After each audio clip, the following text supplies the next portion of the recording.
Welcome to the Women and Equalities Select Committee. Today we're holding our first evidence session of this Parliament on the work of the Minister for Equalities and Women. And we're hearing from the Right Honourable Bridget Phillipson, MP, Minister for Women and Equalities and Secretary of State for Education, and Right Honourable Anneliese Dodds, MP, Minister of State for Women and Equalities and Minister of State for International Development, and Anna Thompson, Deputy Director, External Communications at the Office for Equality and Opportunity. Welcome, and thank you so much for taking the time to be with us today.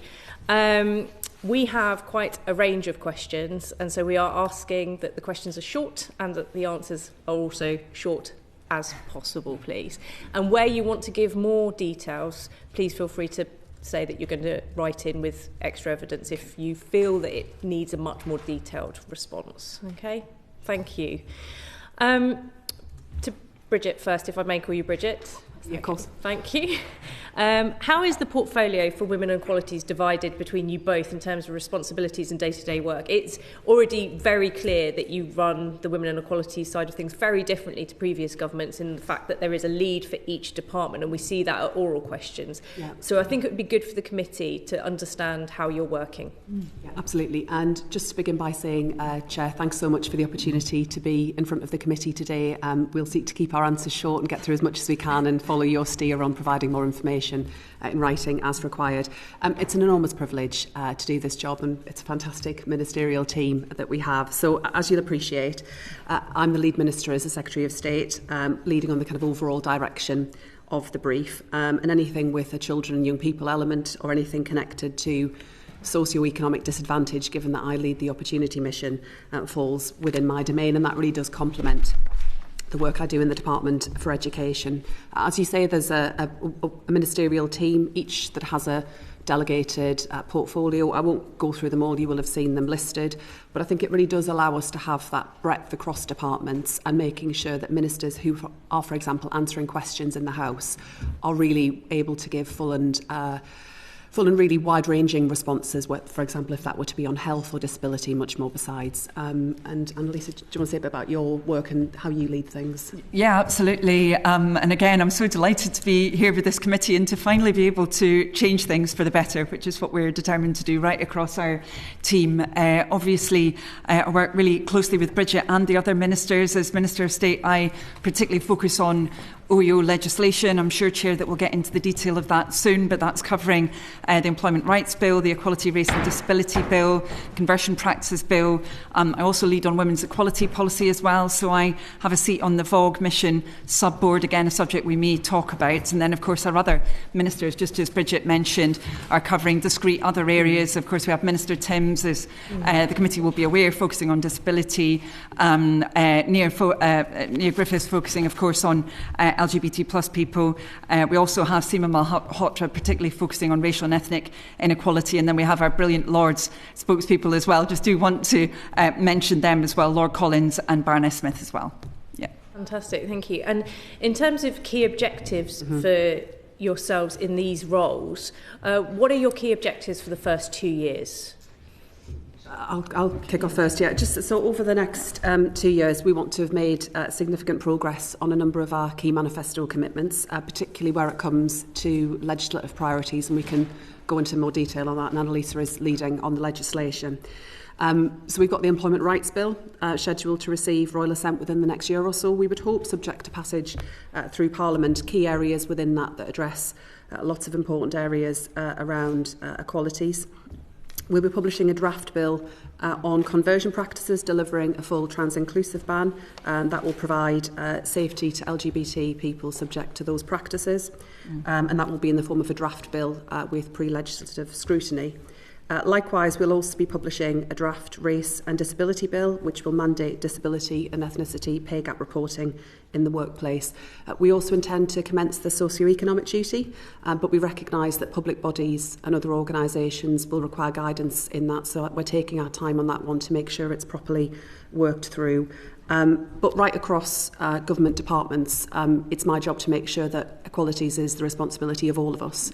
And the work that we're doing through the refocused OEO is to make sure that that is embedded right across the work of government, covering all government departments, and really pulling together what needs to change in order to deliver a more open, more inclusive and more equal society for everyone in our country. Yeah. And if I can just add quickly to that, that integration, of course, is critical across the government's different missions, where we're ensuring that there is that equalities input with all of them. The other really clear difference, I think, with the new government is that we're really determined to integrate equality and opportunity-based work, and that includes in relation to socio-economic inequality. And clearly Bridget is leading the opportunity mission. We're then making sure that we're joining that up right across our equalities team of ministers as well, so that we really have a seamless connection, because I think for people out there in the real world, they have a number of different aspects of their lives that they expect government to be paying attention to, whether that's their social class and income or their ethnicity, or whether they're a man or woman, etc. So we need to make sure we're reflecting that and actually delivering for people right across our country. Thank you. That's great to hear. On a practical level, how are you able? Could you describe how you're using your influence to shape policies and legislation of government in everyday working life? Go ahead. Will I just quickly talk about the FOG Ministerial Board, perhaps, and then I'm sure there are many other examples that you would mention, Bridget. So I represent OEO on that board. Now, clearly there are representatives from a number of different government departments. Hopefully members of the committee will be aware that we have that, I think, first ever commitment as a government to have VOG. To achieve that, of course, we need to have action right across government, working, of course, with civil society, local government and others as well. And from the OEO point of view, we're trying to make sure that there's preventative work that is joined up across government, and also that we're ensuring that we have a really clear focus on where there are inequalities that impact on the experience of violence against women and girls. We know, for example, disabled women are far more likely to experience domestic violence than women who are not disabled, and there are also significant differences across ethnic groups as well that we really need to be paying heed to. So that's one kind of concrete example, but I'm sure there's many others we can talk about. I'll keep it brief, Chair, but just to say, obviously, I lead the opportunity mission working across government, tackling issues around socio-economic disadvantage, so making sure that your background doesn't determine all you can go on to achieve. But I also sit on all 5 of the mission boards, so that means that the work on equalities runs right throughout every mission board, and to kind of further continue that, for example, the Safer Streets mission board, we play a key role in making sure that the approach we're taking on violence against women and girls is genuinely cross-governmental. Of course, the Home Office, as the lead department, has an essential role to play, but so does the Department for Education, so does the Department for Transport. I mean, I could go on. So this really is, I think, as you've said, a different way of seeking to work. We believe it will be more effective in terms of driving forward our plan for change and wider reform if we have that genuine cross-governmental engagement. Thank you both. I think that gives us a much clearer picture of how you're working. And I think it clearly is, you've got clear ways in when it comes to legislation. But I wanted to just give an example of guidelines and how you are able to feed into that. We have recently heard about the guidelines that were handed out from the Home Office around asylum, and that anybody who has come to the UK illegally or used a dangerous route will normally be refused regardless of the time that has passed since the illegal entry took place. And I just wondered if there is a space there for women and equalities, because there will be an equalities angle on this, whether there is an equality impact assessment has been done on these guidelines, particularly for people that are victims of sex trafficking and modern slavery, which will impact women and girls, but also people of protected characteristics. I understand your concerns, and if I may, Chair, we'll ensure that further information is provided on all of those points that you raise. Okay, thank you very much. Kiris. David. Oh, David had a supplementary, sorry. Very brief supplementary question. Thank you both for coming. Obviously, you've got a big brief already, Bridget, with education, and Anneliese likewise with your brief. Is it working with this as an add-on almost to your existing brief, or do you think this maybe should be a whole brief in its own, separate to the work you guys are doing. Not saying you can't manage with the amount, but I understand. No, that it's a very reasonable question to ask. I mean, we're both of us, we have a busy set of responsibilities, but I think, if you want something doing, you usually ask a busy person, don't you? But more seriously, we both of us are able to dedicate the necessary amount of time to this really crucial work. But I think I find it. The work that I do around equalities, together with the work that I lead in the Department for Education, are genuinely complementary.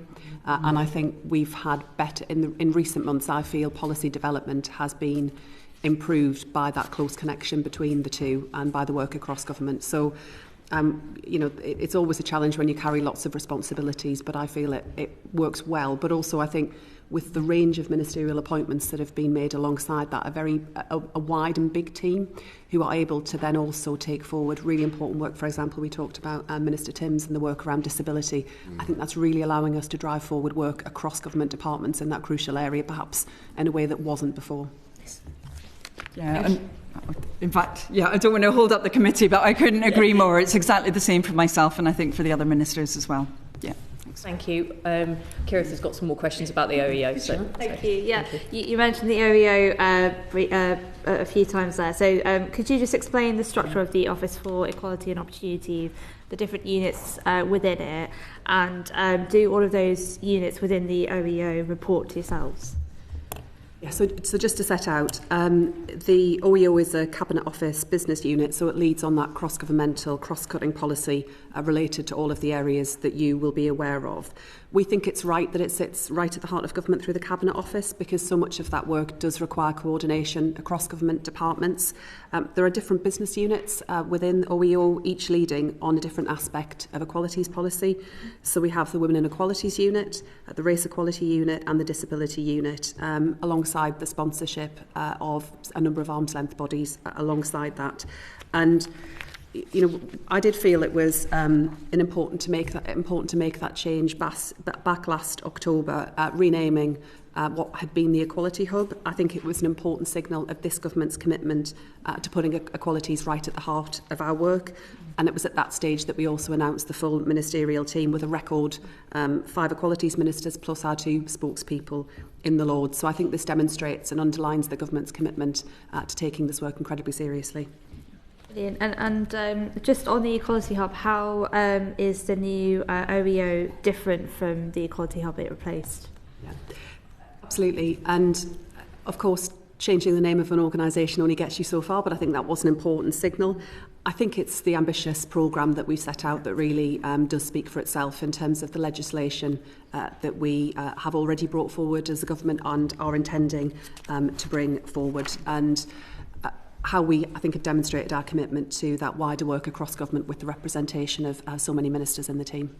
Brilliant. And just quickly as well, how is the OEO's work with other departments structured? Are there any sort of formal arrangements?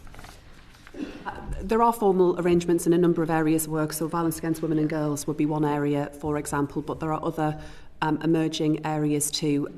Just to give another example, we are working across government, for example, on SEND reform at the moment through a ministerial working group in that area. So there are a number of ways that we are seeking to make sure that policy making is better reflective of what a number of departments will need to contribute, because you will appreciate that in some areas of reform, whilst you might have a lead department, without the contribution of others, we won't be as effective as we would seek to be.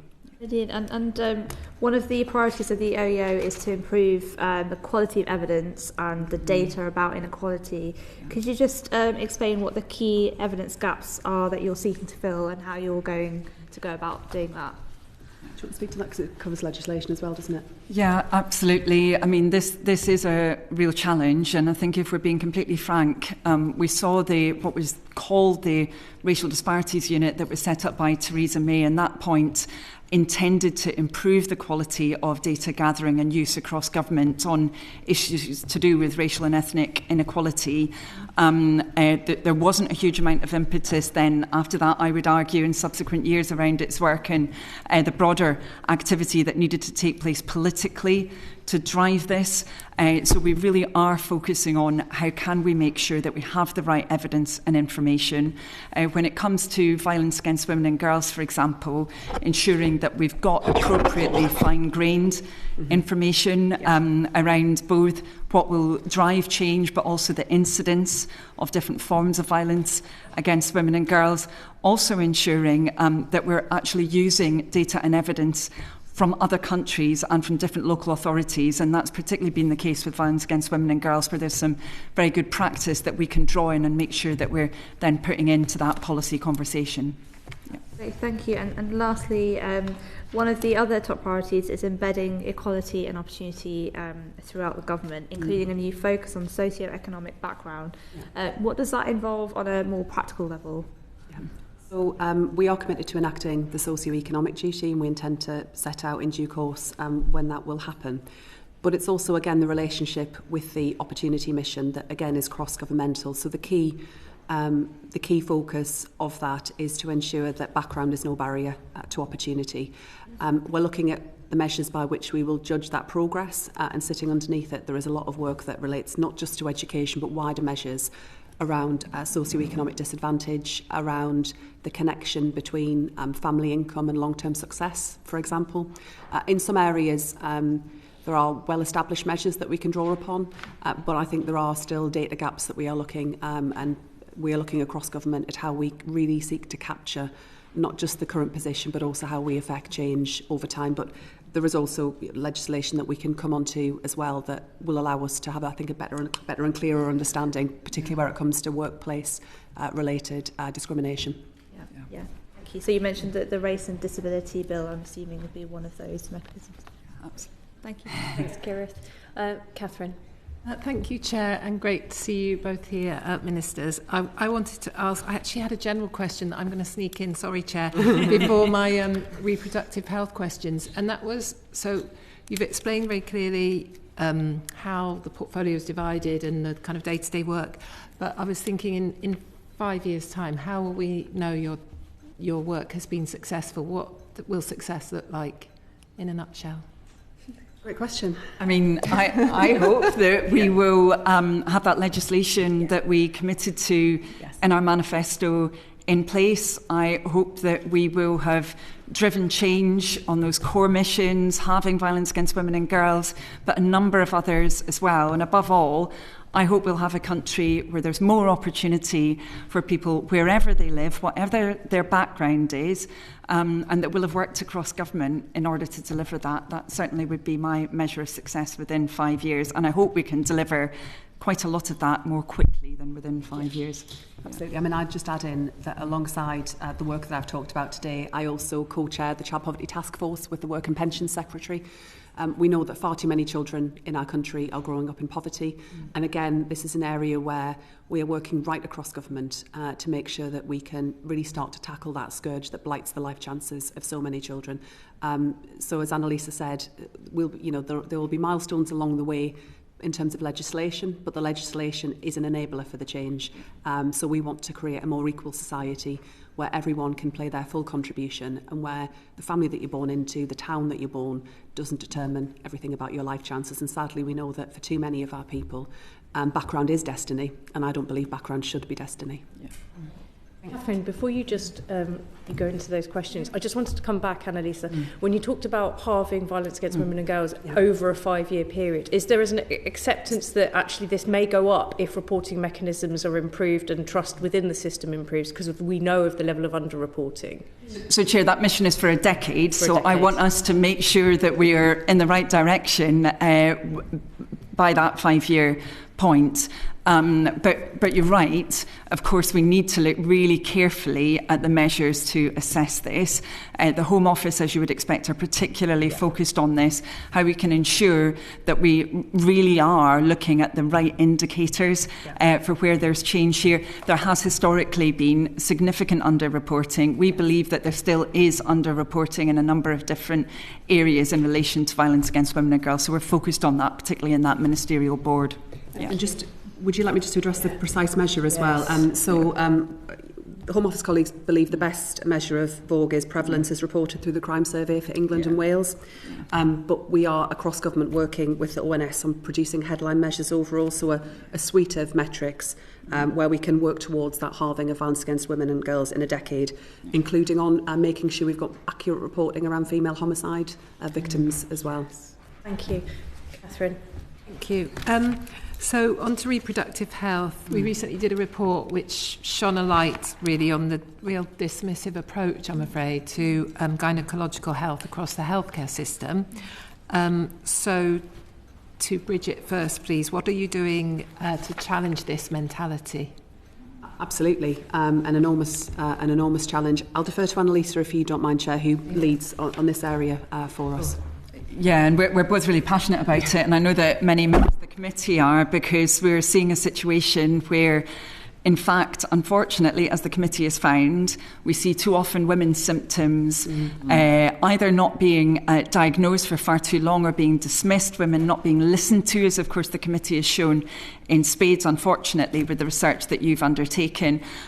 We believe that there has to be change, that it's not right that women are, for example, waiting up to 10 years to get a diagnosis of endometriosis. That's why we have set out that plan for change in relation to the NHS. I'm sure that the committee will have seen many of the measures that are being undertaken there. There has been immediate action taken to support women's health care. That's included, for example, an extra £57 million going into Start for Life, rolling out a new programme on maternity outcomes, because of course we've also seen really major issues there, and ensuring that women's health is at the heart of the work necessary. And of course that also means making it easier for women to access information about their health. And a number of members of the committee actually were at an event last night which was showcasing work that's been undertaken to make sure that, for example, in relation to menstruation, that women actually get the information that they need about what is just a period and what is most definitely not just a period, and what might indicate the need for medical intervention. Thank you. And picking up on one of the topics you mentioned there about endometriosis, would the government commit to a target to reduce that diagnostic time for endometriosis to 2 years? So we certainly want to see those diagnostic periods coming down. We think it's really important. We don't have a commitment to a target on that issue, but we do have a really strong plan to be making sure that we are actually progressing on this. That covers a whole range of different areas. So the measures that I mentioned, the overall plan for change for the NHS, the work that's being undertaken on workforce as well, to make sure there's appropriate training around this, which traditionally has been an issue, both for endometriosis, also of course for menopause and other areas of women's health too. So there's a kind of multi-pronged effort to be dealing with this and to make sure that we really are applying the pressure needed to shift the system on it. You mentioned the event yesterday and the issue of normal, what is a normal period, and heavy menstrual bleeding is something, unfortunately, that many women experience. And women who do have heavy menstrual bleeding are, of course, very susceptible to period poverty, or vulnerable to period poverty.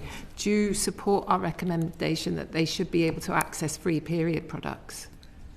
What's central to the work across government on poverty overall is we want people to have more money in their pockets to make the choices that are right for them. And of course, I think it's a scandal that so many of our fellow citizens don't have enough money to provide for the basics, whether that's food for their children or needing period products. I mean, there are a number of ways that there is support put in place, for example, through the NHS, period products provided for those who require them.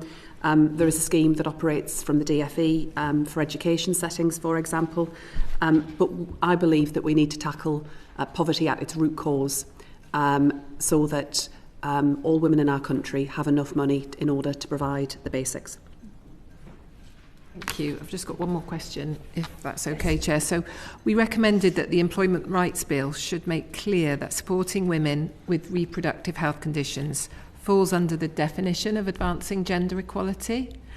Is this something the government would agree with and support? Yeah, so those equality action plans that are within the Employment Rights Bill are going to be focused on gender pay gap related action and menopause action plans as well. We think that those action plans will enable an opening up of space actually around a whole range of different issues. We are going to be working on ensuring that there's appropriate information for employers. Of course, this is a requirement for employers that are larger with 250 plus employees, but we think this will be helpful for smaller businesses as well. We haven't specified a focus on other, for example, women's health conditions or menstrual health more generally. I have to say to the committee, however, when I've engaged in discussion with business around this, and I've done, as you would expect, a lot of that as we've been formulating these plans, and very often they've found that actually having that conversation around menopause, supporting their older female workers, has opened up the space for broader discussions in relation to women's health. But we want to go with the grain of what businesses found to be very successful on this in terms of retaining their female staff, which we think is absolutely critical. Thank you very much, Catherine. Just following on from the employment rights side of things, you will have seen that the committee produced a report on miscarriage bereavement leave and has put forward an amendment to the employment rights bill to support women and partners who experience pregnancy loss before 24 weeks. Is this something that you're minded to support or that you have heard and seen the evidence for? So I have seen the evidence that's been produced by the committee, and I think we've all been very moved actually by a lot of the discussions that have gone on within the committee. And if I may say so, Chair, your leadership on this as well, which has been incredibly impressive. And that loss of a child obviously is an incredibly difficult time. Miscarriage can be a really difficult time for women, and we know that many employers will show compassion and understanding in these circumstances. There is protection against discrimination. I know the committee is well aware of this, and you did talk about this previously, but there is that protection against discrimination regarding pregnancy. That includes miscarriage. I know that's not exactly what the committee has asked for, of course, but I would just point out to the committee that people who are not able to work, they are able to access statutory sick pay depending on their circumstances. So that's how we're looking at this issue. Of course, we have considered that evidence that's come from the committee. We want to continue talking about this. We're really determined to consider the detail of amendments as well that have been proposed on this subject. And of course, we'll fully update both the committee and indeed Parliament in the usual way on these matters. Yeah. Thank you. I mean, I think when it comes to the idea of sick pay, we heard evidence from women who had suffered from multiple miscarriages that sick pay was not appropriate for them in terms of the message that it sent out, that there was something wrong with them, but also that they were incredibly worried if they'd had multiple miscarriages that they were going to accrue sick leave to the point where it would trigger HR. And I think there was also an understanding that while you can get a certificate to recognise that loss, you're not allowed time to mourn that loss anymore. So I'm grateful that you are looking into it, and hopefully we'll see some progress. So in terms of childcare, Catherine, you had some questions on the Employment Rights Bill. I did. Well, it's kind of childcare in general, which is, as I'm sure you both know, we unfortunately have one of the most expensive childcare systems in the world, in both England and Wales, where I'm from, and I get a lot of requests in my kind of post bag in Monmouthshire about childcare, which I know is devolved to Welsh Government, but it's really important that we've talked about retaining women in the workplace, and the Fawcett Society estimate that 1 in 10 women leave the workplace because of childcare pressures. So in Wales, you can access childcare if you are the kind of childcare offer if you're not working or if you're in training. And are there any plans in the UK, in England, to do this so that we can give more women access to childcare and more parents access to childcare? And what are our plans to try and reduce that cost of childcare? This is a crucial area. I'm incredibly passionate about making sure we have really high quality and accessible early education and childcare in terms of women's life chances, and it's women in particular that we're talking about here who often suffer that disadvantage when childcare is not available and accessible. But alongside that, a crucial part of how we will deliver on our commitment to a best start in life for every child here in England, so making sure that more children reach a good level of development by the end of the early years foundation stage, record numbers. Just very briefly, a couple of ways in which we're seeking to achieve that. An £8 billion investment into childcare through the budget, delivering the kind of expanded entitlements here in England. But I do recognise that there are areas within the system where further reform will be required in due course. At the moment, we're focusing on making sure we can deliver on those commitments and on those entitlements. And a crucial part of that will be how we build up places in parts of the country where they don't currently exist. So the doubling of the early years pupil premium is one way which we are going to incentivise providers to create places in areas where parents perhaps can't pay additional costs and charges, or where the demand for hours is not so high. Alongside that, the commitment that we have to more primary-based nurseries here in England. We've launched already the first wave of that. We'll be setting out where those nurseries will be later on this year. And I would just say very finally, Chair, because I could talk about this for a long time, but I won't be drawn too much, is that whilst it's crucial that we talk about those early years, for a range of reasons, not least children's life chances, I think we all know that childcare needs don't end when your children start at school.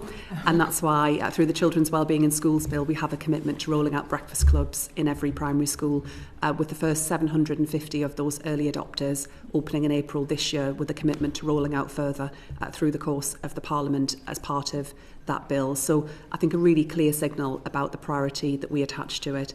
And alongside that, more recently, additional investment that we've put in around an expansion grant connected to the early years pupil premium, with a focus on disadvantage and place creation.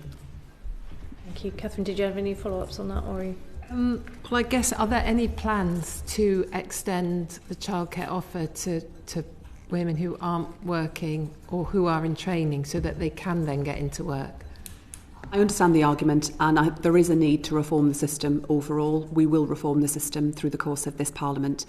There are elements of the offer that are available to disadvantaged families in the kind of parlance, but I appreciate that there are cliff edges within the system. That's something that we're looking at. We'll continue to keep under review, but rolling out the childcare expansion with that £8 billion commitment is a big undertaking. It will require us to ensure that providers are creating the places and have the workforce in place to deliver the final phase in September.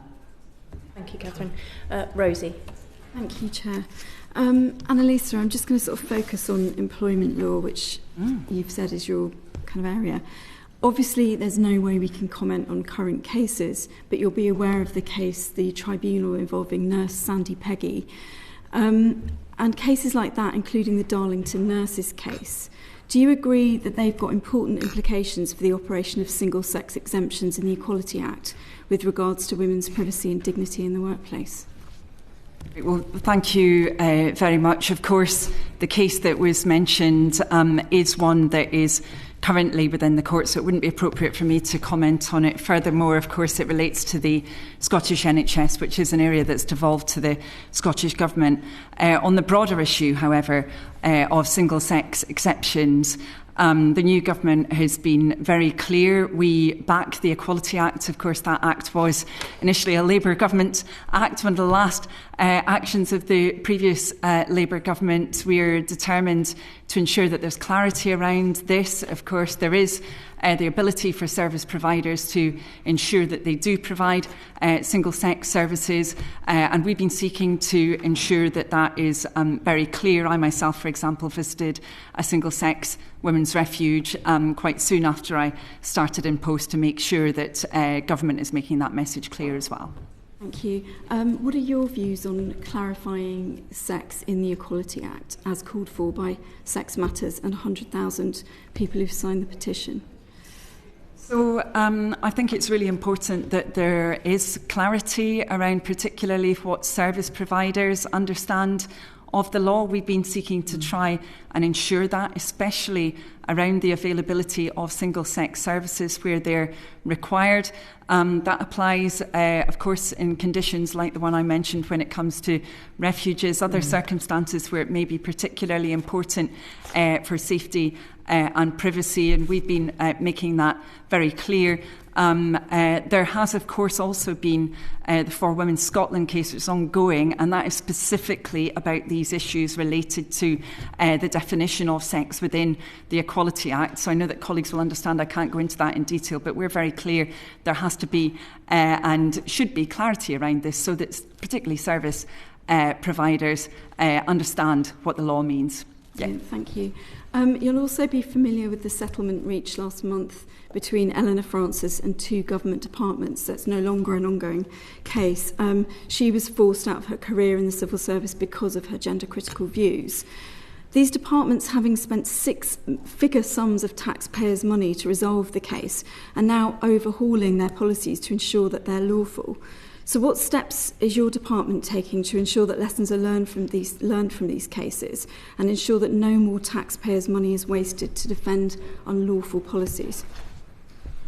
Well, policies must be lawful rather than unlawful. That is, of course, important. In fact, there is now case law making clear that belief is a protected characteristic, as we know, again, going back to that Equality Act that was produced by the previous Labour government. So I think that, obviously, as a new government, we want to make sure also that taxpayers' money is protected, and that's going to be very important. Brilliant, thank you. Yep. One tiny last question. Mm-hmm. Have you or any of the other ministers, possibly Bridget, engaged with the sex equality and equity networks across the civil service, the SEEN groups? I'm not completely sure what comes under that definition. I have met with a number of groups within the Foreign Office who have asked me to meet with them. That's included, for example, the Cancer Network. I've also met with the LGBT plus network. I was particularly keen to have a discussion with them because, of course, in many countries we see that, for example, homosexuality is illegal, that they can be, unfortunately, very unsafe environments for gay, lesbian and bi people, and also for trans people, and it was important for me to understand that situation for those staff. Thank you.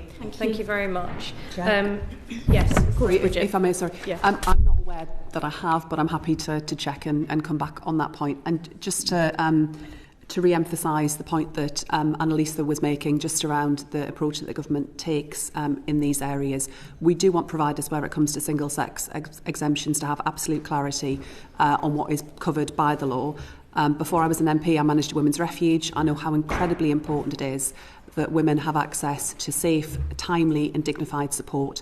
But I also want to make sure, and we do across government, that everyone who requires support in whatever context gets what's required, whilst being clear that there are circumstances in which single-sex provision is absolutely legitimate and necessary under the law.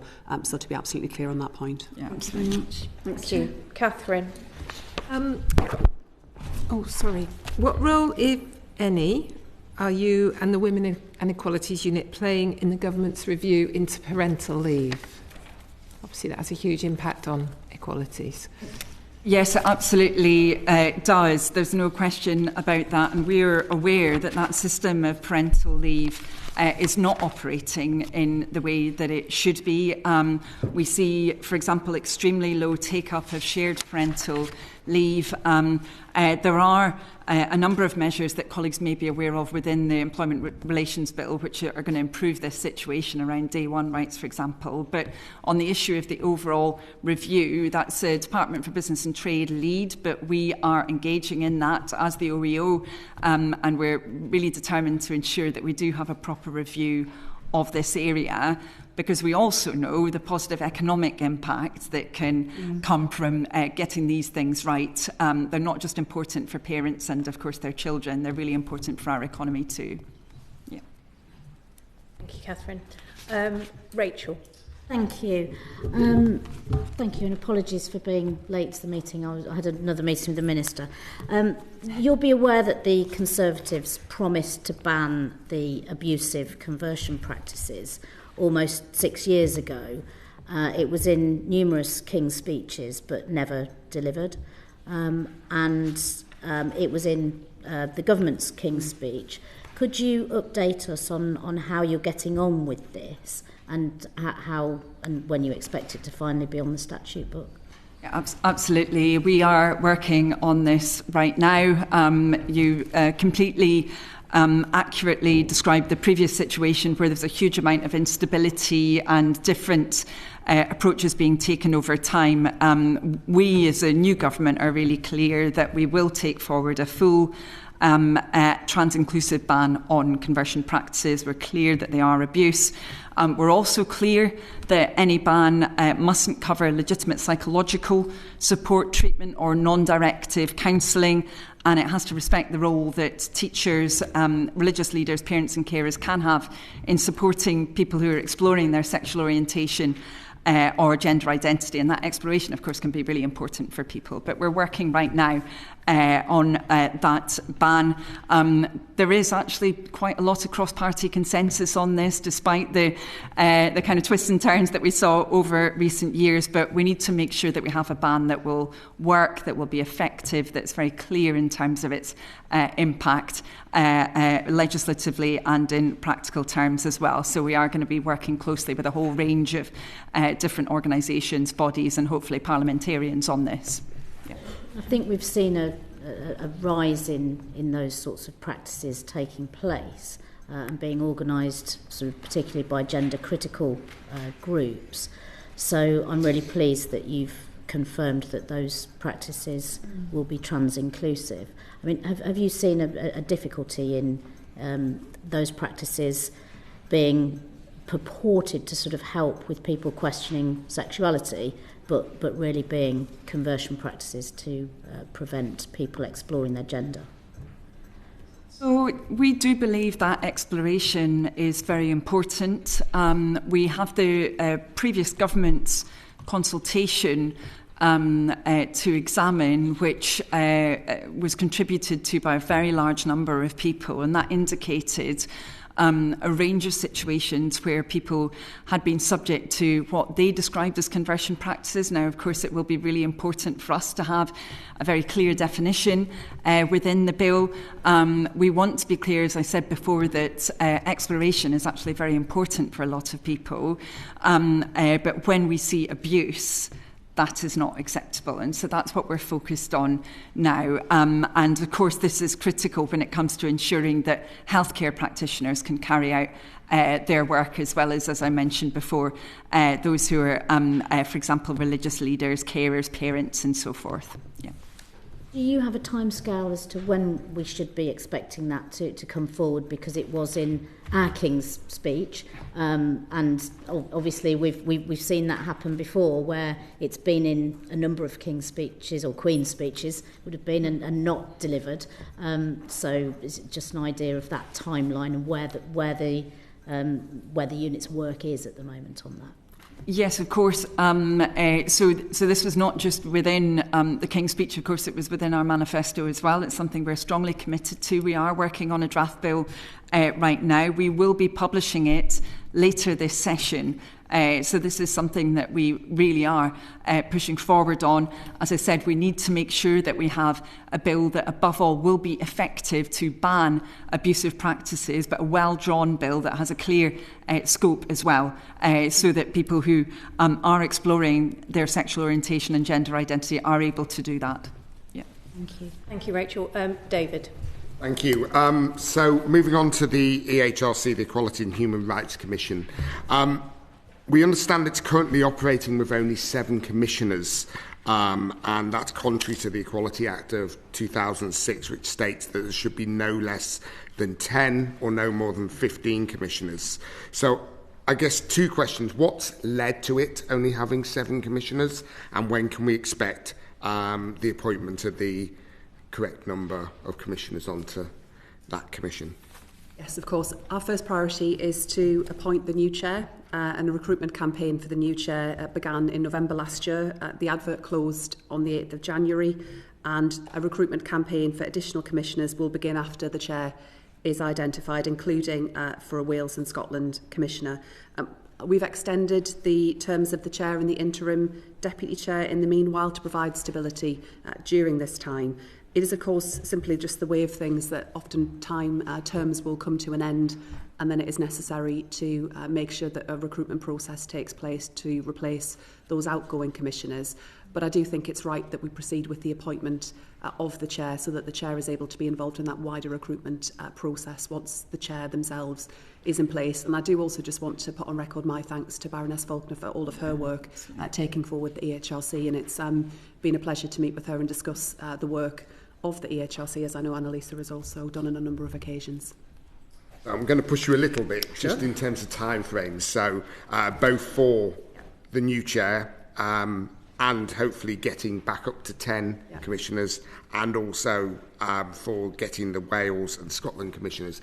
Yes. Are the time frames, and if not, when do you expect to be able to lay out time frames?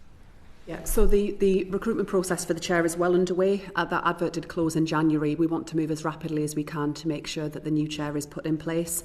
To the question around the kind of wider complement, of course, we are kind of within quoracy, so the HRC can continue to operate, but I do recognise it is important to bring more commissioners on board. We have already appointed one new commissioner, Keith Richards, who's been appointed for a 4-year term, who brings, I think, real expertise where it comes to disability rights in particular. So broadening the work, making sure that we're really capturing the range of areas where action is required. But of course, the EHRC is operationally independent. It's important that continues to be the case.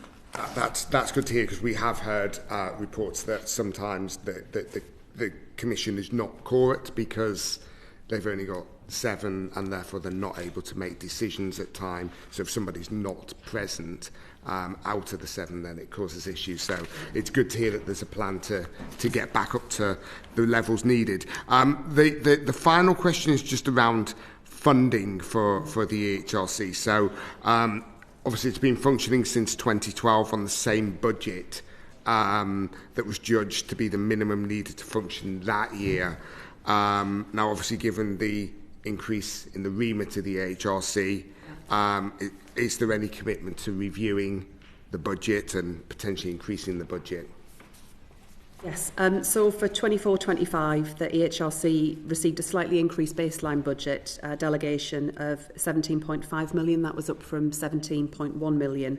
And during the previous financial year, the Cabinet Office provided up to £0.8 million of additional funding to accommodate in-year pressures. So the support has been put in place, but of course, as an independent, non-departmental public body, it is, of course, for the EHRC to decide how to allocate resources and to manage its funding. But, of course, there is a wider context across government that is exceptionally challenging where it comes to the public finances. Every arm's-length body is facing challenge in this area. We do recognise it, but I believe that the EHRC has a crucial role to play. We want to make sure that the resources, the commissioners, the chair are able to discharge their responsibilities and duties as effectively as possible. Thank you. Thank you very much, David. Rachel. Thank you. At our recent hearing on misogyny in music, we heard a number of calls for Section 83 of the Equality Act to be amended to extend protection against discrimination and harassment to freelancers. Will you make that change to the Equality Act? Yeah, so we believe that everyone, including freelance workers, need to be able to be operating at work without any fear of harassment or discrimination or even violence. And certainly the hearing that was undertaken and then the update from the committee, I think, was extremely concerning in that regard. We do recognise that there have been many allegations on these issues that have been made in creative subsectors, whether that's music or other areas of the arts as well, including from freelancers. We're pleased to see that there is now industry progress around this. We've now got the Creative Industries Independent Standards Authority. Well, we're really pleased that that is being now formed. We hope it's going to help to tackle these issues. We're aware that it's going to be able to provide advice to workers right across the piece, so including freelancers, but we are aware there's clearly further work required, and certainly we've been saying to industry that they do need to consider what more they can do, including around issues of gender discrimination. Of course, we've seen some high-profile cases recently that have thrown this into relief again. So you will be making that change to the Equality Act? So we're not committing to change the Equality Act on this issue. We have got that initiative, which is industry-led, that I mentioned.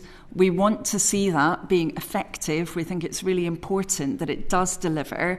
But we are, of course, going to be monitoring this really closely, and we will reserve the right to take action if we don't see appropriate progress being made. And we really need to see that progress.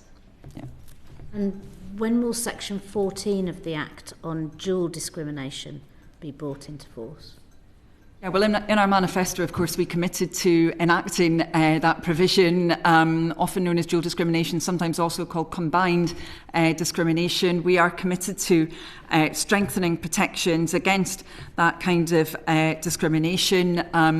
We are determined to make that change. Of course, we're looking at this carefully, how we're going to be able to make progress on that commitment. And we're giving careful consideration at the moment around exactly how we can ensure to do that, how we can ensure that when we do enact that provision, it's actually going to drive the change that's needed, because we find very often, of course, we saw this, and indeed I think the committee remarked on this at the time, in relation to menopause, that when individuals have to take cases that are on different aspects, in that case, obviously age and sex, for some people, disability would have covered this, but often it wouldn't have done, that's really complicating the machinery for individuals when ultimately, they should be able to work in a context that's free of discrimination. That's very helpful, thank you. And we also heard calls around non-disclosure agreements being banned in cases of sexual harassment and abuse. Is that a step that the government's prepared to take? Yeah, so I am aware that we have seen cases. Of course, the committee has gone into detail on this, where employers and organisations have been potentially misusing NDAs to intimidate and silence victims of crime. I also know that there have been many campaigners who, including some people sometimes who've been subject to this themselves, who've been really seeking to sexual harassment themselves, who've been seeking to highlight these issues. In fact, I actually saw Zelda Perkins last weekend who raised these issues quite rightly. Minister Madders, who's focused overall on the employment rights machinery, he's been meeting with a number of these campaigners to discuss the misuse of non-disclosure agreements. We will set out our next steps in due course, but we think it's really important to explore all of the evidence, to look closely at, of course, what the committee did, but the evidence that others are providing to us as well, and best practice, and to hear views from a whole range of stakeholders. I mean, the key thing that we want to ensure, above all, is that we stamp out sexual harassment, because, again, to relate this to the previous point, it's been shown time again the terrible impact that has on employees, but also the awful impact it has on businesses and the terrible impact it has on our economy, and we have to deal with this seriously. I think given that a lot of those people who are being asked to sign non-disclosure agreements are not necessarily employees, under what legislation do you think you'll bring forward those regulations? So we are making three changes, actually, when it comes to the broad sexual harassment machinery. So aside from the NDA's question, within the Employment Rights Bill, for example, that's around ensuring that employers take all reasonable steps against sexual harassment, other changes as well that we're introducing. You're right, they are in relation to employees rather than in relation to others who are generally within a workplace. But I would say, actually, that one of those changes, which is about ensuring that employers act on third-party harassment is potentially going to have a significant impact on other people who might be in a particular workplace. Currently, and I know the committee will know this in spades, but of course, if there is persistent harassment that is being conducted by a customer, I've spoken with women who've been subject time and time again to harassment from the same individual over and over and over again, and nothing can be done about it. These provisions will help there, and as I say, I think that will help to create the better culture that we want to see in all workplaces. Thank you, Rachel. Just before we bring a close to the employment rights section, Kirith has a supplementary. Yeah, and you mentioned menopause earlier. I wanted to know what is being done to ensure women are being supported at work at various stages throughout their life in terms of their health. So I know, for example, not just taking into account menopause, but we know there are women who suffer with endometriosis. We know there are women who suffer with painful periods. What more can be done to ensure that they are being supported so that they're not being taken out of work or they're not being mistreated as a result of what they're experiencing?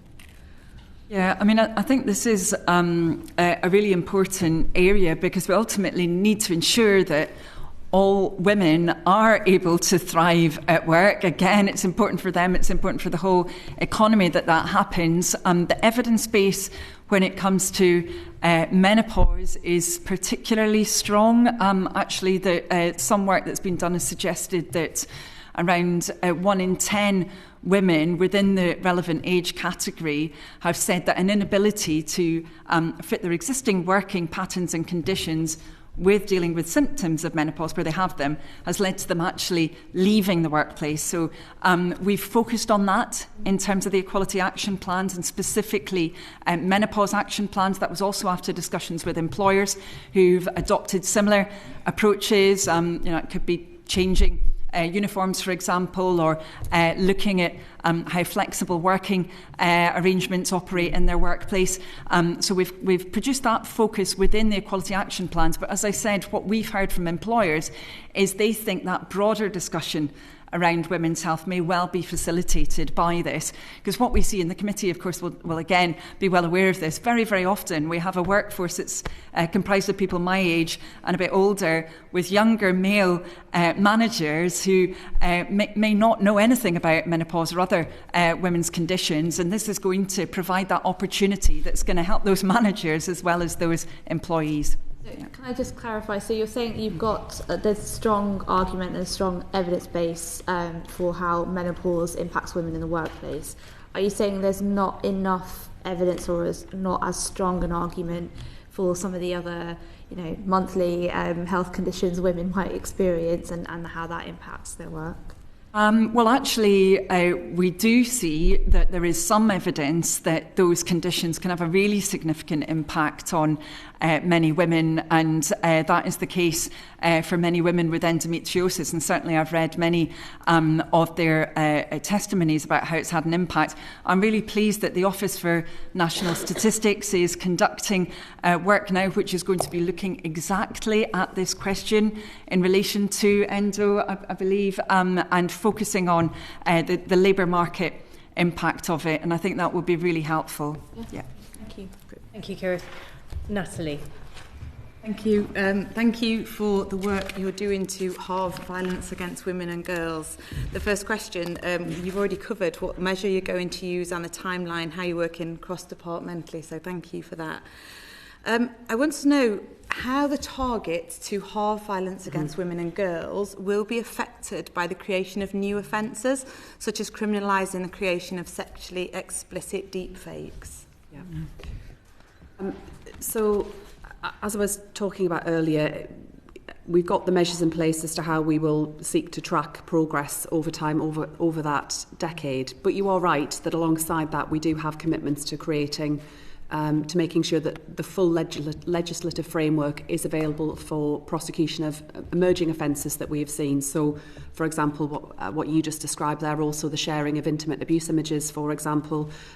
We are also we've also set out a range of further measures, for example, around stalking, some of which are non-legislative in terms of statutory guidance. But alongside that, there is what we need to do both to prevent and halve violence against women and girls, and we can talk more about that. But I would say alongside that, the work that the Ministry of Justice have underway in sorting out the enormous courts backlog that we face at the moment, the fact that so many women wait years on end to ever see justice, if it comes at all. And we know that the prosecution and conviction rates have been really appalling in recent years. So I can talk about that in more detail if that's helpful to the committee in terms of the work that they have underway. We need to speed up this process, as well as making sure we're doing more around prevention, but also more in terms of developing confidence in reporting as well, and that goes to the work that the Home Secretary is leading in terms of building confidence in the police forces across the country. Thank you. On those court backlogs, one constituent came to me. She had her case postponed so many times, and each time she tried to take her life. What are we doing to make sure that the existing backlog doesn't affect women who have faced the most traumatic crime? And that is absolutely appalling, the experience that your constituent has had. And you are right to draw attention to the enormous impact it can have on mental health, on the way in which victims can be re-traumatised by the experience. And we want to make sure that when victims do get to court, that the environment and the support that they receive allows them to find the experience not as difficult as it might be, because I appreciate having to go to trial in those cases can be incredibly traumatic, and if that is then compounded by further delays and cancellation, that often re-traumatises many victims. To the precise measures that we are taking in order to get through that backlog, the Lord Chancellor has commissioned an independent review of the criminal courts led by Sir Brian Levison, looking at areas, for example, about how magistrates might be further empowered to deal with other cases to free up time in Crown Courts in order to deal with cases that must be dealt with in the Crown Courts. She in October also announced a doubling of sentencing powers where it relates to magistrates, increasing the number of sitting days, and seeking to get on top of these massive backlogs that we face. It is an unprecedented crisis. We know that victims are waiting too long for justice. We are determined to make progress in this area. And I believe that the intention is for that report that I've just discussed there from Sir Brian Levison to report back this year, ideally in the spring. But we're also looking at what further is required by way of specialist courts too, and that's something I know the Lord Chancellor takes very seriously and is seeking to prioritise. Thank you. Now, we estimate that around 10 babies are born every day in the UK as a result of rape, but there's no acknowledgement of it on any government website. We, as a part of an earlier evidence session that we did, we recommended that the Women's Health Strategy for England should include guidance for women who conceive and give birth as a result of rape or decide not to and have a termination, or children who later find out that they are conceived as a result of rape. Is this something that the government can support? If I may, Chair, can I just thank Natalie for your incredible work in this area and the leadership that you have shown. You've shown, if I may, Chair, you've shown enormous bravery in speaking out on this, and I really commend the attention that you have drawn to this important area. I'll take that issue away, if I may, Chair, and to be able to come back and provide further detail to the committee in this area. I think it is an important area where it is vital that the right level of support is put in place, including the right therapeutic support on an ongoing basis, including making sure that children receive the support that they need. We know there is also, alongside this, a massive issue and crisis in CAMS services, for example. We are determined to speed up access to timely mental health support for children and young people on a wider basis. But on the precise question that you raise, I'll return to the committee in writing on this. If I may just very briefly, Chair, just to say this is also an issue that we're working on internationally as well, both in contexts where there's been conflict-related sexual violence, but in others as well. Thank you. Yeah, thank you.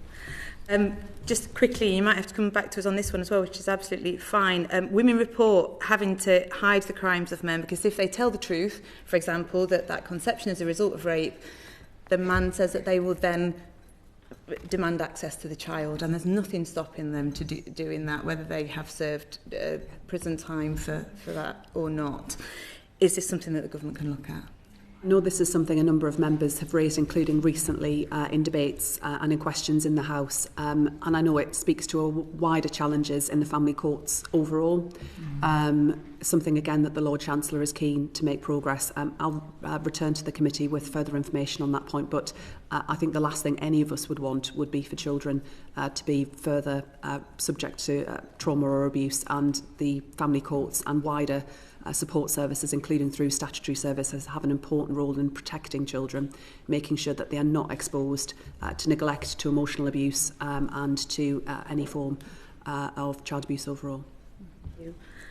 And then finally, how are you working with the Home Office to tackle misogyny in the police, both in terms of misconduct and improving the handling of cases of violence against women and girls? The Home Secretary has set out ambitious plans to make sure that we can all have confidence in the police. That also goes to questions around ensuring that there is the highest quality of vetting, to ensure that those who discharge their responsibilities as police officers are of the highest standards, and that we can be completely confident in their abilities. I should just add that I know, and I think we will all of us know as constituency MPs, that the vast majority of police officers seek to do what is a very tough job in difficult circumstances to the highest of standards. And they put themselves in harm's way, often in very violent and difficult situations, as sadly we saw in the summer with disorder on our streets, and they deserve our praise for doing so. But where behaviour falls short, where there is unacceptable practice, the Home Secretary is clear that we will not tolerate it, and the need for wider reform overall is essential to the work that she is leading. I think just alongside this, it's a slightly separate point, but I think demonstrates the commitment of this government to making change happen.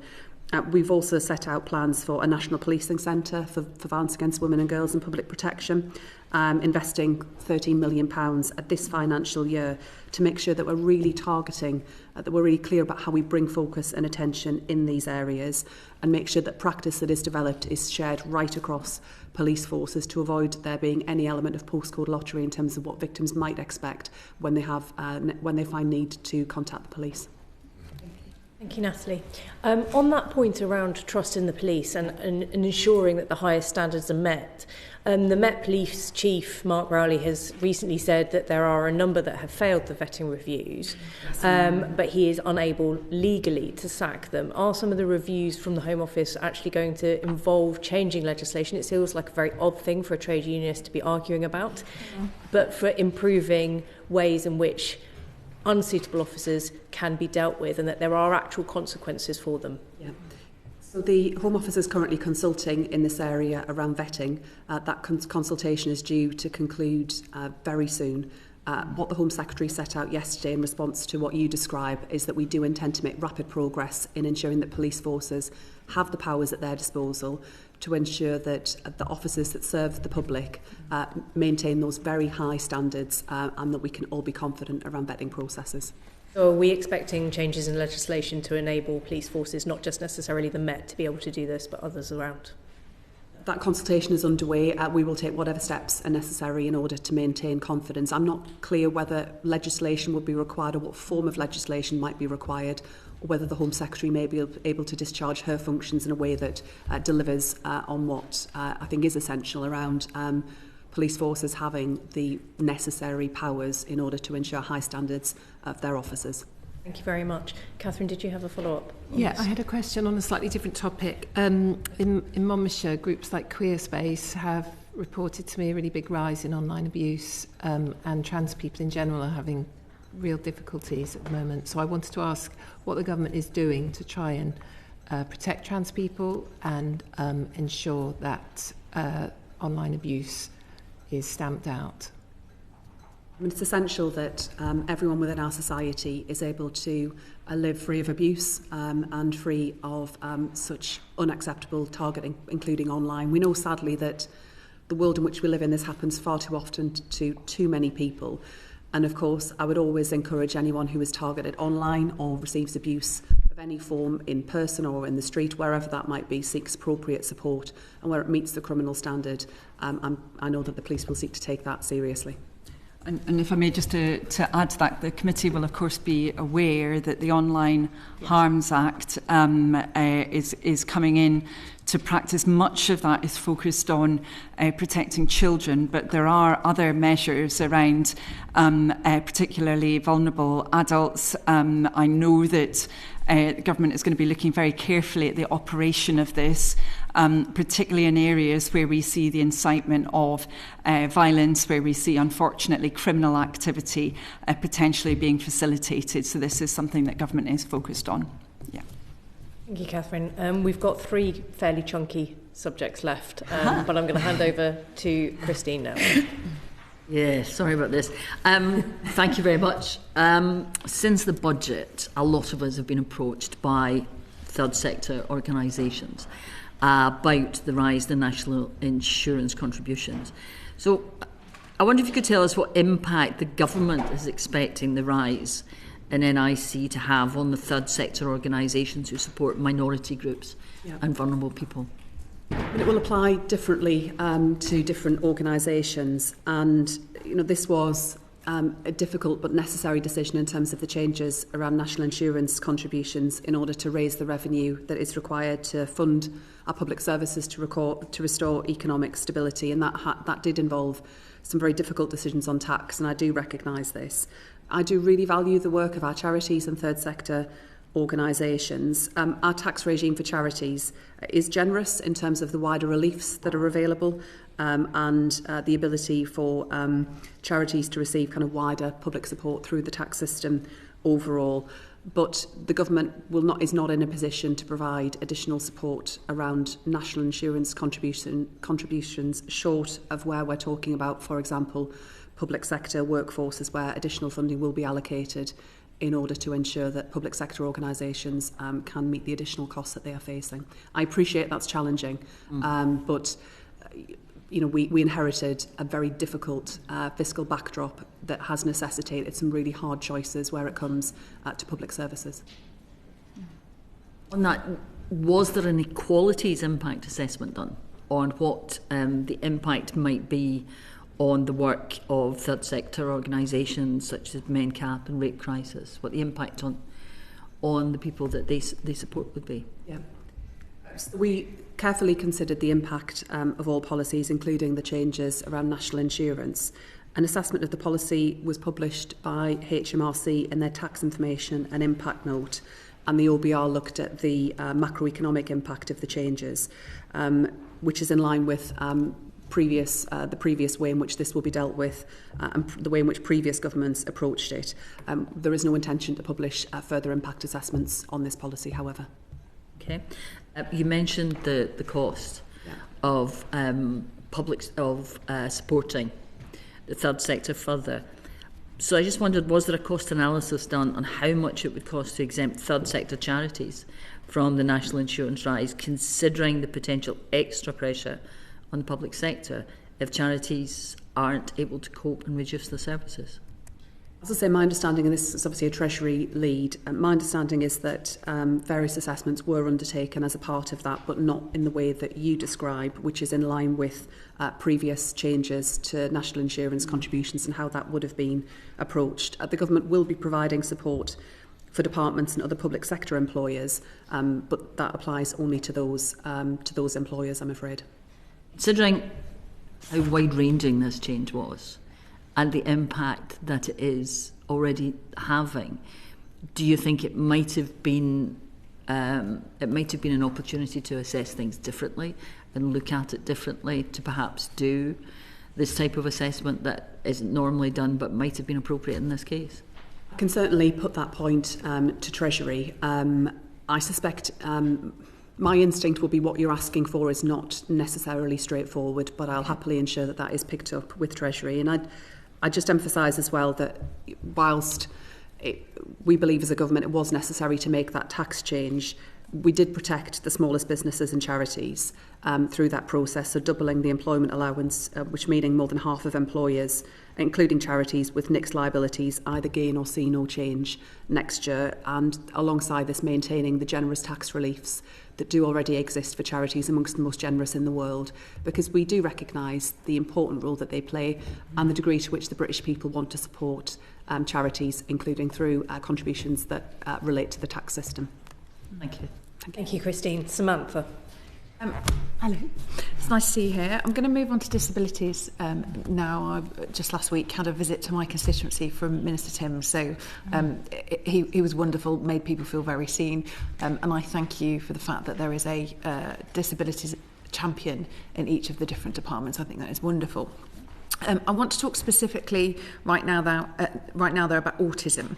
And the NICE standards on autism states that autism diagnosis assessments should begin within 3 months of a referral. So what's the current waiting time for a diagnosis?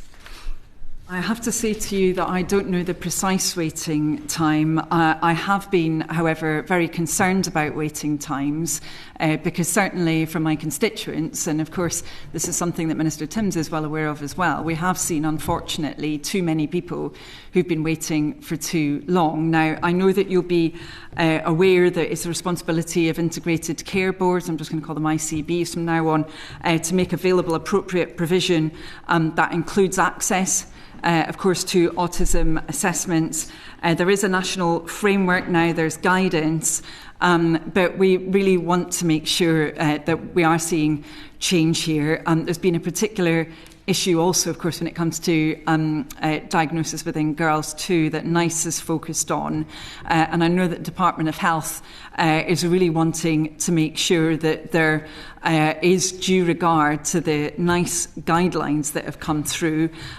We are seeing an increase in referrals now, but of course that's in a situation where we need to be seeing ultimately more progress on this. And £4.3 million has been made available nationally to improve services for autistic and young people, including autism assessment services. So this is something that we're committed to really trying to take action on as government. Okay, great. So any idea on timeframes for improving? I know we don't know how long these waiting times are, but are there any targets for reducing the waiting times, and any time by which we will have reduced the waiting times? Well, we want to get away from a situation where there's effectively a very wide variation, with some parts of the country having significantly longer waiting times, and with that whole process feeling very inaccessible to many people. I know this is something that Minister Timms is focused on, but as I said before, the Department of Health and Social Care as well. We have made that money available so that we can try and make progress on this. I know also, of course, this is an area that is very relevant to the work that you've been doing, Bridget, on education. Yeah. I'll add just a bit there where it comes to children and young people, if it's helpful for the committee. So we have seen increases in diagnosis and also connected to education, health and care plans. And I think that is partly because there is a much wider understanding of neurodivergence, of autism, and I think that is a welcome development. But we do recognise that where it comes to schools in particular, that staff don't necessarily have what's needed in order to cater for children with a wider range of needs. It's why we have a lot of work underway in the Department for Education around neurodivergence, so a task and finish group that is looking precisely at what you're describing there around autism, led by Professor Karen Goldberg. We also have work underway around inclusivity in mainstream settings to make sure that all mainstream schools are better able to cater for children with a range of needs, whilst making sure, of course, that specialist places are available for children with the most complex of needs. And I've also appointed a strategic advisor on SEND to make sure that the views of parents, other organisations are heard as a part of this. I mean, the SEND system overall, of which autism is an important part, is really creaking at the moment, and we know we need to deliver long-term reform that better supports outcomes for children which are not where they should be, that really builds up parents' confidence in the system, but also provides a school system where all staff are able to provide the right kind of education and care to children with a range of needs.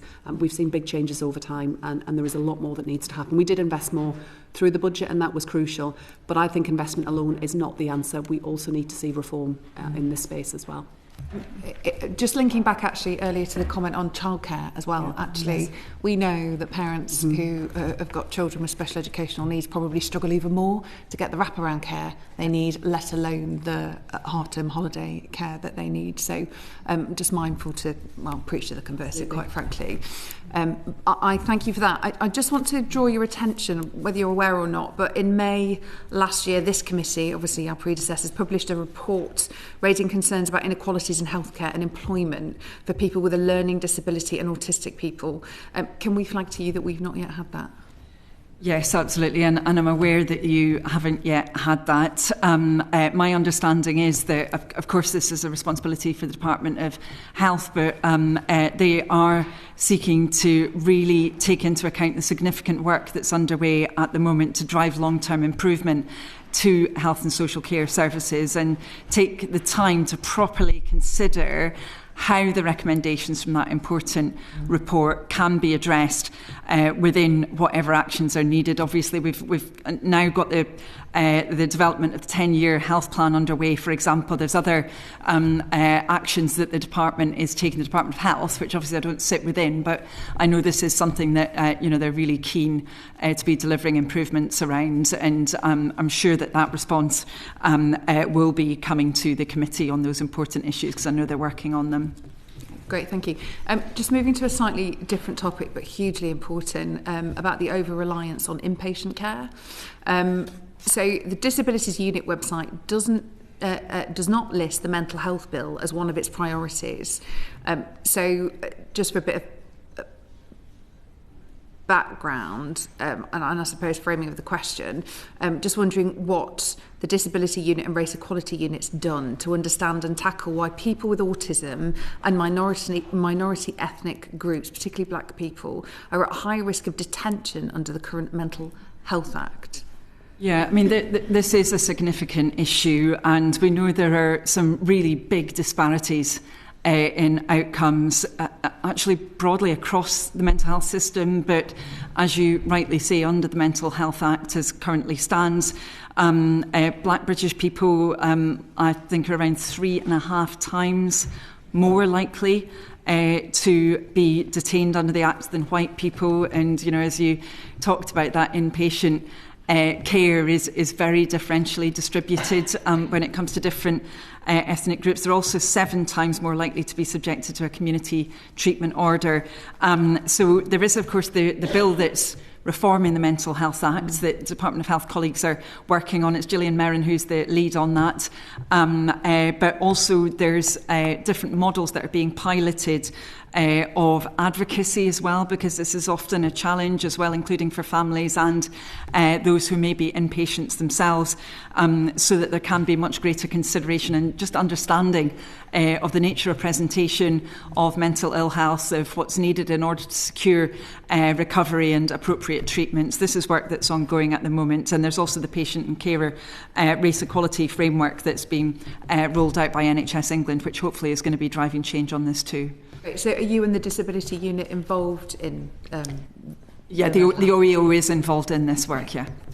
That's great. Samantha, just before we come back on that point, I met with MenCap today, and there's around 2,000 people with autism that are currently hospitalised and should be moving to social care and have much more care provision as opposed to a hospitalised environment.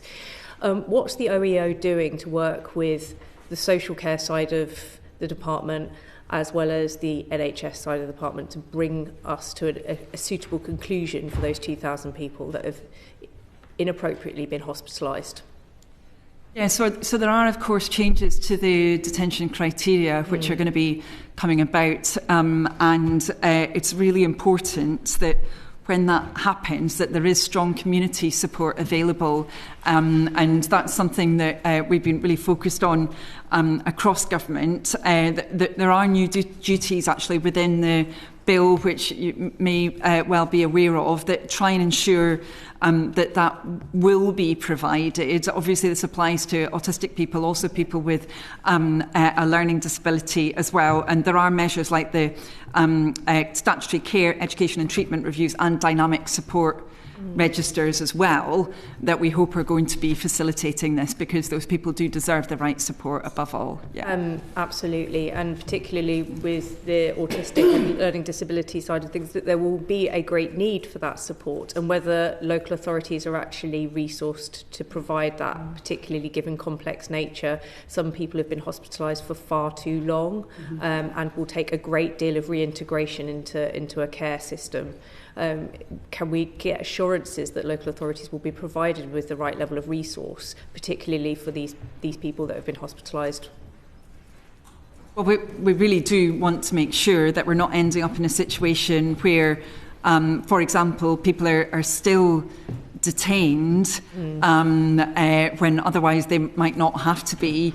We also don't want to have a situation where there's kind of alternative legislative routes for detention when Section 3 isn't an option. So we do need to make sure that that provision is there. Of course, for individuals where there would be a concern, there's already those measures that are within the bill that are designed to face up to this. But I know this is something that MHCLG will be looking at really carefully, trying to join this up across government so that that provision is there. Of course, important for those people with autism and with learning disabilities, and really important for their families, carers and loved ones as well. Thank you very much, Minister. Samantha, you have some questions about access for all. So access for all and railway stations that have essentially they are made available for everybody no matter their disability. I'm just wondering if any, like what role does the disability unit have in the access for all programme? Yeah, so this is a DFT lead, but we are committed across government to making sure that we improve accessibility to the railway. We know it's absolutely crucial. We're considering our approach to access for all. We're not able to offer comment on specific stations or projects at this stage, other than to say a further 8 are due to be completed by the end of financial year 24-25. And this will be the most stations delivered in 1 year since the programme began. We know that there is more that is required right across the board. I also know that often the experience of too many travellers with disabilities is just not good enough, and the responsibility of providers to ensure that, for example, kind of passenger assistance services are provided in the way that disabled passengers should expect, and that's something that the Transport Secretary is working on.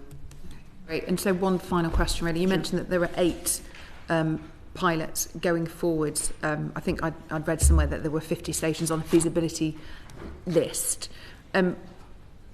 Would you be able to commit to 6 monthly updates on that programme? I'm mindful that 8 by the end of this year is obviously probably a 6-month update. It's not going to be relevant at this point, but it would be really great to get progress reports on those. I can certainly ensure that that's raised with colleagues across government to make sure that updates are provided as the committee requires.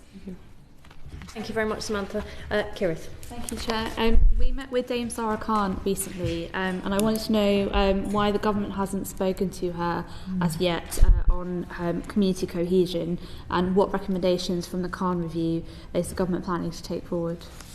Well, I was really pleased to see that the committee did have that meeting with Dame Sarah Khan. Of course, her independent review, which was commissioned under the previous government, but it made a number of recommendations around cohesion, around strengthening democratic resilience in the UK as well. Government is looking closely at that review so that we can bring forward robust and deliverable action. But I would say that there is also a really considerable train of work that's already in action within government around those issues of community cohesion. We felt that we saw too much drift, not enough grip on these issues, and the Deputy Prime Minister in particular has been focused on this. She's created a new Communities and Recovery Steering Group.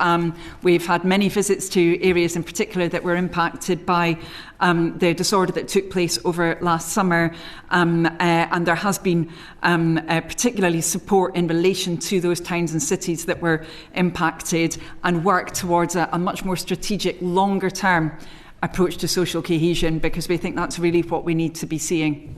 Yeah.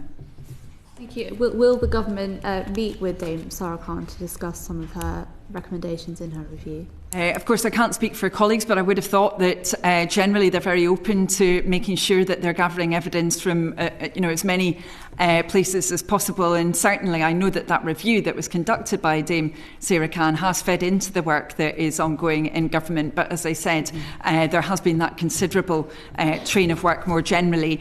And I would also say, sorry if I may very briefly, Chair, it's included making sure that local voices are really heard, particularly in those areas where there have been instances of disorder, and that we have the voice of local government well represented within this too. And just to add that there is work going on across government, so whilst the Deputy Prime Minister leads this, I attended the first meeting of the cross-governmental steering group that she set up, the Department for Education is also represented as a part of that work. We know that this is about the wider services that are available, including locally, and I'm sure she would be happy to provide further updates to the committee in terms of the work that she is leading in this important area.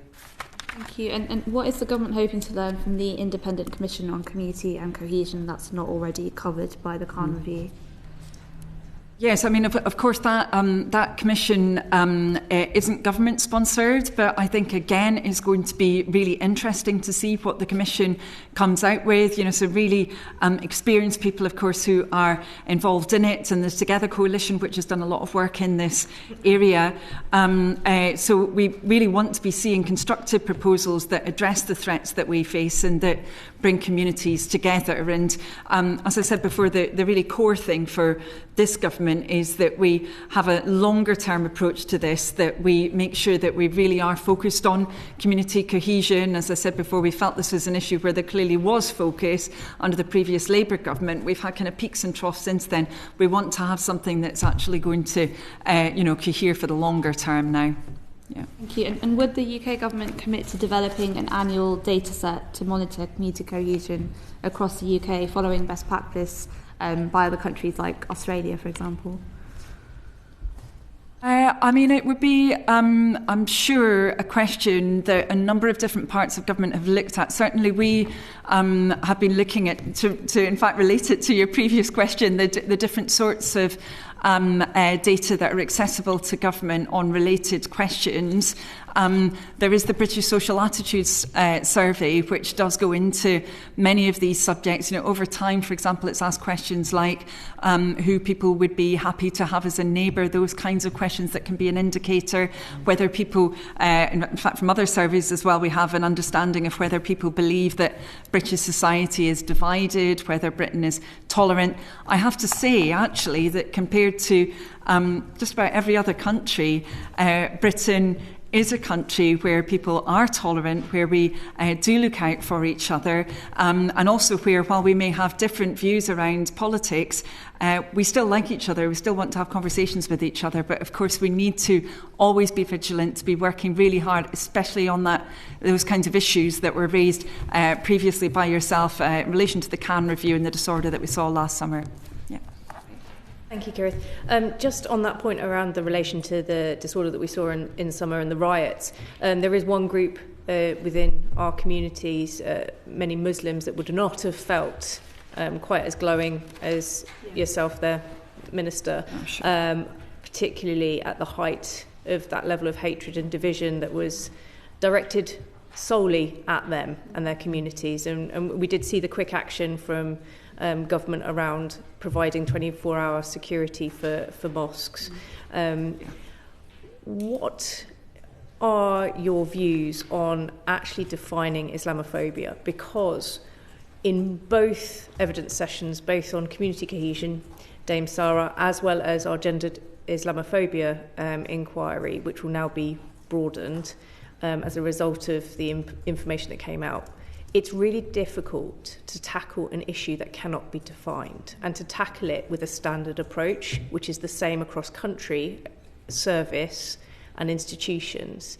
How are you inputting into any definition of Islamophobia or anti-Muslim hatred? I mean, if I may, first of all, because quite rightly you referred to the disgraceful hatred that was targeted at Muslim people during that period of disorder. We've been absolutely crystal clear. I mean, you talked about, and thank you for doing that, Chair, the action that was taken around ensuring that those criminals who engaged in disorder were very quickly held to account. But in addition to that, of course, the government has been absolutely clear that targeted attacks on Muslim communities will not be tolerated. No one should be targeted because of their faith, because of their ethnicity. Thank you for referring to that money that was made available for protective security funding. There's also been an additional uplift as well to that £4.9 million that's gone into that. We're committing to it for the next 4 years. And I should just also mention Muslim faith schools as well as mosques, which are being supported through this. And there's also funding that's gone rightly into supporting victims of Islamophobia. On the question specifically of a definition, so obviously, and I think you kind of leaned into this a little bit, Chair, if I may say, so any definition of hatred and discrimination has to comprehensively reflect multiple perspectives, because it would have different implications, of course, for different communities, not least for Muslim people themselves. So we are actively considering our approach to Islamophobia, including definitions, and we will provide further updates about this in due course. And in that process, it'll be really helpful actually to see the work that the committee's undergoing on this. Clearly the OEO wants to make sure that this is an area where we achieve change, so that everyone feels safe wherever they are in the UK, whichever community they're part of. But of course MHCLG in particular are also focused on this work. Thank you very much. There are some follow-up questions on some of the topics that we've touched today, and I'm going to hand over to Catherine first. Thank you, Chair.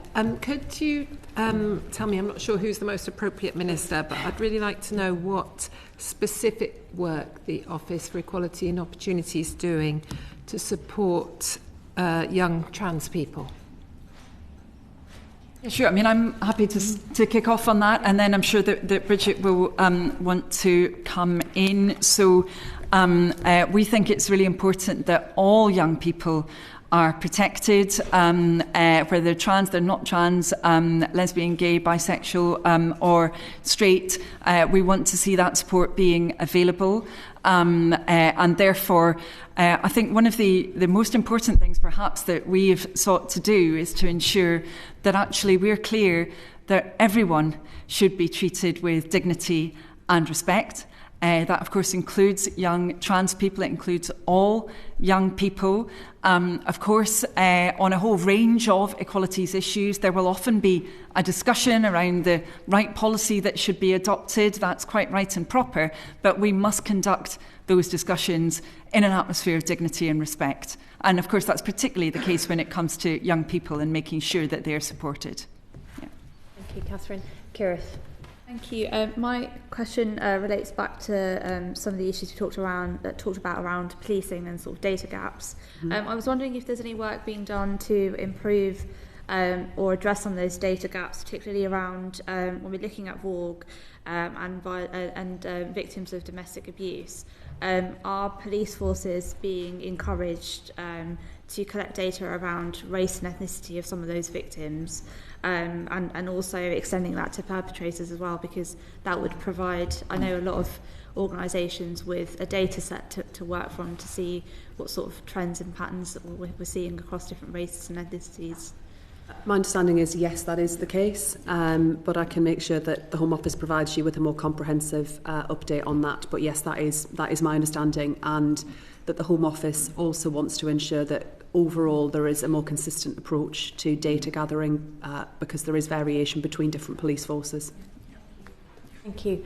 I just wanted to ask the committee, are there any other questions at all for the ministers? Nope. I have one last question, and then we'll be finished. Sorry. The previous committee called for good quality RSHE as part of the tools to educate children about their bodies, health conditions, and to prevent VOG. That is what we have heard loud and clear almost through every inquiry that we've held, whether it is women's reproductive health, whether it's misogyny in music, whether it's community cohesion. It starts at a young age. Where are we with the review for RSHE? Yeah. So the last government launched a consultation on RSHE. That consultation concluded not long after the formation of this government. I agree that it is incredibly important that all young people have access to high quality RSHE, particularly covering crucial areas, for example, around consent, healthy relationships, of course done in a way that is age appropriate, not least because we know it's often teachers or other education staff who will receive disclosures from children, particularly where they may have been exposed to abuse, including sexual abuse, and it's often only at that point that young people who have been victims of abuse, including in a family context, are able to then share their experiences with a trusted adult. We're looking carefully at the responses that we've received to the consultation. You'll appreciate there was a significant volume of consultation responses that we're seeking to work through as quickly as we can, and then in order to set out to Parliament what the next steps will be and how we take forward our SHE guidance. I do think, just briefly, in addition, there is also an importance in making sure that those delivering our SHE in our schools, primarily teachers, have got the training and support that they need to access not just good kind of curriculum content in terms of materials that are available, but also have the skills that are necessary to deliver what can be often quite, discussing quite sensitive and quite difficult issues on an age-appropriate basis, but making sure that there is adequate training and support for teachers. I know sadly sometimes it falls to whoever kind of volunteers to do it, and I'm not sure that's necessarily the best way to approach what is a really crucial area, and where I think parents want to have confidence that the subject matter is of the highest quality, and where they as parents are able to understand what's been taught through that process as well. And I do think parents have a right to ask of schools to provide materials, for example, so that they can perhaps continue that discussion at home on any issues that arise out of it. Thank you very much. Thank you, Ministers, for your time and for your team's time. We're all very grateful. That brings proceedings to a close. Order.